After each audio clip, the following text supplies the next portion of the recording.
एक बार फिर से योग गुरु बाबा रामदेव के खिलाफ बेहद सख्त रवैया अख्तियार किया है और कड़ी कार्रवाई के संकेत एक बार फिर से दिए हैं। इस मामले को लेकर आज जब अदालत बैठी तो कोर्ट का रवैया बेहद सख्त दिखाई दिया।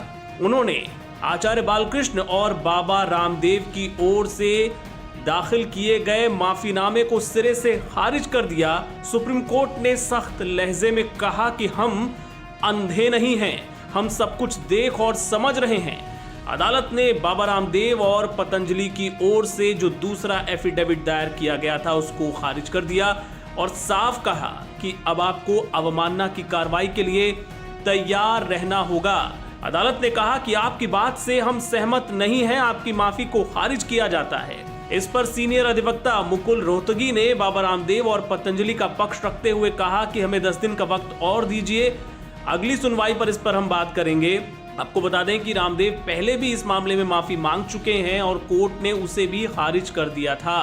कोर्ट ने कहा कि आपने साफ कहा था कि विज्ञापनों पर रोक लगाई जाएगी, लेकिन ये विज्ञापन जारी रहे और अदालत की अनदेखी की गई। अदालत के आदेश की एक बार नहीं बार बार अनदेखी की गई और आपने जो माफी मांगी है वो सिर्फ कागज में है, उसका पालन नहीं हो रहा है, इसलिए इस माफी को खारिज किया जाता है। आपको एक्शन के लिए तैयार रहना होगा।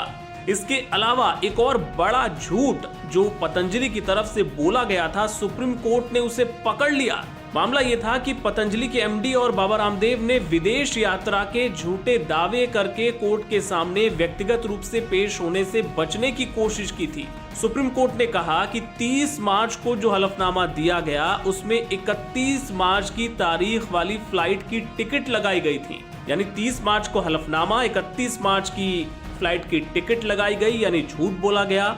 और जिस तारीख को हलफनामा दाखिल हुआ था उसके एक दिन बाद का टिकट दिखाया गया। ये बड़ा झूठ पतंजलि की तरफ से बोला गया था, जिसको सुप्रीम कोर्ट ने पकड़ लिया और कड़ी नाराजगी जाहिर की। इस बेंच में शामिल जस्टिस अमानतुल्लाह ने कहा कि हम अंधे नहीं हैं। इस पर पतंजलि के तरफ से वकील मुकुल रोहतगी ने कहा कि लोगों से गलतियां हो जाती हैं। तो इस दलील के जवाब में बेंच ने कहा कि अगर गलती हुई है तो उसका खामियाजा भी आपको भुगतना होगा। इस मामले में हम कोई उदारता नहीं दिखाने वाले हैं। आपको बता दें कि आज इस मामले में उत्तराखंड सरकार के अधिकारियों को भी सुप्रीम कोर्ट ने बहुत कड़ी फटकार लगाई। कोर्ट ने कहा कि आप आंख मूंद कर बैठे रहे और कोर्ट ने साफ इशारा दिया कि अगली सुनवाई जब इस मामले की होगी तो इन अफसरों के खिलाफ कड़ी कार्रवाई के आदेश कोर्ट की तरफ से दिए जा सकते हैं।